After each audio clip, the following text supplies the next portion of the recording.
Hi, my name is Laura. I'm the director of Psychic Horizons, which is a school for meditation and healing. You know, I drive a lot in San Francisco and I go over the Golden Gate Bridge and various places, and as I'm sure you do too, you drive.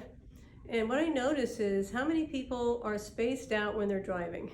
You know, it's amazing that there aren't more accidents than there are because people are so spaced out. And recently, it's interesting, since the pandemic, it's almost like people forgot how to know how to drive because they haven't driven for a while.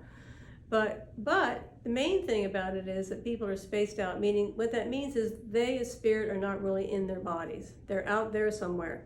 So when you're driving, you're not really paying attention, you're not really in your space.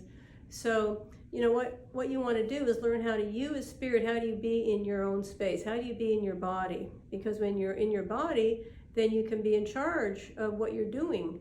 And when you're not in your body, you're not really in charge. It's just kind of on automatic, and who knows what can happen.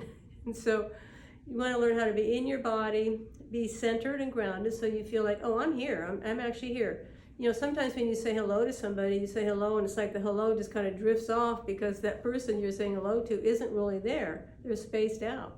And so their hello is going off to wherever they are as spirit. So when you say hello to somebody and it lands, you can tell, oh, this person is actually here.